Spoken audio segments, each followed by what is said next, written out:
No vídeo dessa quinta-feira trago a vocês um giro completo pelos mercados, um dia que inicialmente era muito aguardado por ser véspera aí da sexta-feira, onde veremos dados de inflação sendo reportados nos Estados Unidos, tal como o PCE, um dia marcado pela divulgação do PIB referente ao segundo trimestre nos Estados Unidos e além também das possíveis falas do presidente do Fed, Jeremy Powell, em relação às políticas monetárias norte-americanas. Durante esse vídeo também aproveitaremos para falar um pouquinho sobre uma altcoin em específico que demonstrou aí nos últimos dias um dado bem interessante e é claro que também comentaremos dessa adiação da SEC em relação à sua decisão sobre o ETF de spot em solo americano. Tudo isso e muito mais logo após a vinheta, vem comigo. Agora sim, família, sejam todos muito bem-vindos a mais um episódio da Liga Cripto. Se você é novo por aqui e ainda não me conhece, muito prazer, o meu nome é Bruno. Antes de mais nada, já peço a você que me assiste para que deixe a sua contribuição nesse vídeo, aquele likezão como de sempre, vai muito bem. E é claro, se você é novo por aqui, esse é um dos primeiros conteúdos que você está assistindo, aproveita para se inscrever e também ativar o sininho de notificações para não perder nenhum material novo que a gente venha a postar por aqui. Bom, já deixo com vocês aqui em primeira mão que esse vídeo será um pouco mais curto do que os meus vídeos habituais aqui no canal, até porque por mais que tenha sido um dia importante, nessa quinta-feira não vimos grandes novidades assim que trouxeram grandes volatilidades ao mercado. Bitcoin voltou acima do patamar de 27 mil dólares, é verdade, saindo um pouco daquela lateralização ali de 26.500, mas ainda assim não é um grande movimento aí tão expressivo. A SP500 que vinha lutando ali no suporte de 4.300,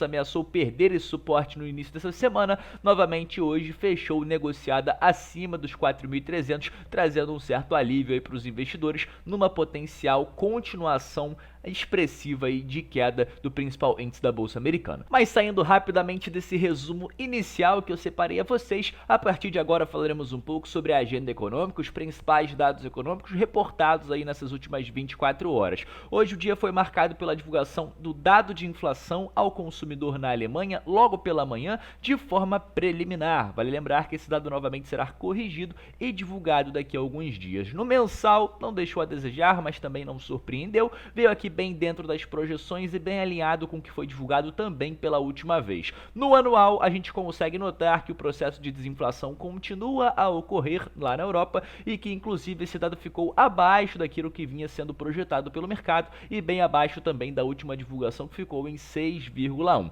Falando sobre os Estados Unidos, o PIB também foi divulgado referente ao segundo trimestre em solo americano no dia de hoje e se a gente for tirar como comparativo o primeiro trimestre, é claro que o PIB desacelerou um pouquinho quando naquele momento foi divulgado em 2,2 e agora veio em 2,1. Mas se a gente for tirar como base basicamente a projeção, não deixou tanto assim a desejar, não acende um certo alerta sobre a economia norte-americana que continua a evoluir, já que a projeção era em 2,1 e o dado veio nesse mesmo patamar. Falando um pouquinho sobre pedidos iniciais por seguro-desemprego, dado diretamente relacionado ao mercado de trabalho norte-americano, a gente viu aqui que a projeção era 215 e mais uma vez, assim como foi na semana anterior, esse dado ficou abaixo das projeções, indicando que menos pessoas estão pedindo auxílio-desemprego, o que significa que menos pessoas podem estar sendo desempregadas. E por último, e não menos importante para a gente fechar essa primeira parte do vídeo, ainda falando sobre macro, hoje também, quinta-feira, era muito aguardado o discurso de Powell, presidente do Fed,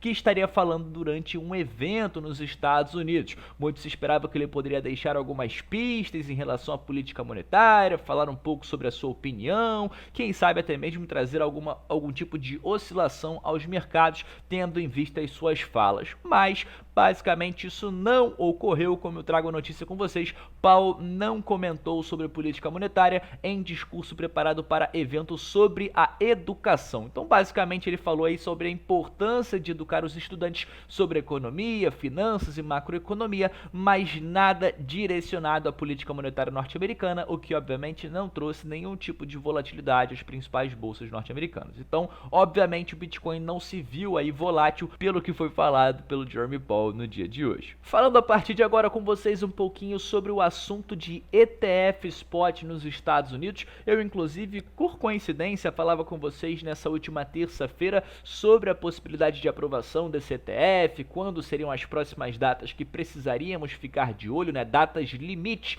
de resposta da SEC, que vinha de certa forma aí atrasando as suas decisões ou até mesmo deixando para divulgá-las em cima da hora se aprovaria ou, claro, adiaria a sua decisão para um outro momento. E aí, alguns dias depois, vimos por aqui no dia de hoje a SEC adiando a sua decisão para o ETF de Bitcoin Spot nos Estados Unidos para os pedidos da BlackRock, Invesco e Bitwise. Como sabemos, outros gestores de ativos também aguardam essa decisão da SEC, tal como a Grayscale e muitos outros, mas muito se espera que a SEC venha a aprovar inicialmente o tão sonhado ETF Spot pela BlackRock, que é simplesmente a maior gestora de ativos do mundo. E aí, conforme eu trago a vocês aqui nessa matéria, como diz o seguinte, os últimos atrasos ocorreram 2 semanas antes do prazo programado para muitos candidatos, muitos dos quais esperavam receber notícias do regulador de 16 a 19 de outubro, como eu comentava com vocês nessa última terça-feira,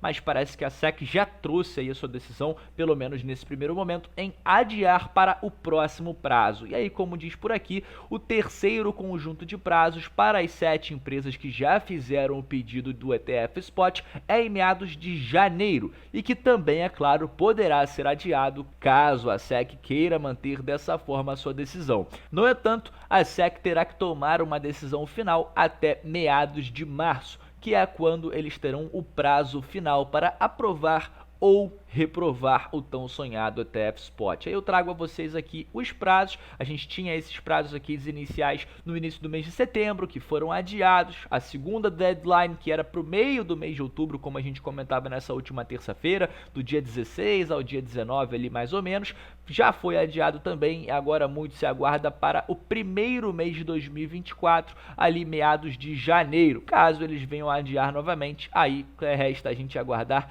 a decisão final durante o mês de março. Saindo com vocês do assunto ETF, entrando agora no último tema do nosso vídeo, falando um pouco sobre o mercado de altcoins, em mais específico, uma altcoin querida por muitos e odiada por outros, a grande Cardano, né, com a sigla ADA. Bom, para quem não sabe, a Cardano vem demonstrando uma certa atividade de desenvolvimento nos últimos meses, trazendo algumas atualizações, visando melhorar a escalabilidade e, claro, aumentando também o seu volume, a quantidade de usuários, o número de carteiras e também, é claro, a quantidade de delegadores de Cardano dentro do seu ecossistema. E se isso já não fosse suficiente para trazer um sentimento positivo nesse criptoativo para o longo prazo, nesse último mês de setembro a Cardano liderou a atividade de desenvolvimento dentro do mercado cripto, ou seja, sendo basicamente o criptoativo, ou melhor dizendo, a rede que mais se desenvolveu nesses últimos 30 dias. E aí, trazendo a vocês a atividade de desenvolvimento, avalia quanta atenção, recursos e conhecimentos são atualmente dedicados à melhoria da rede.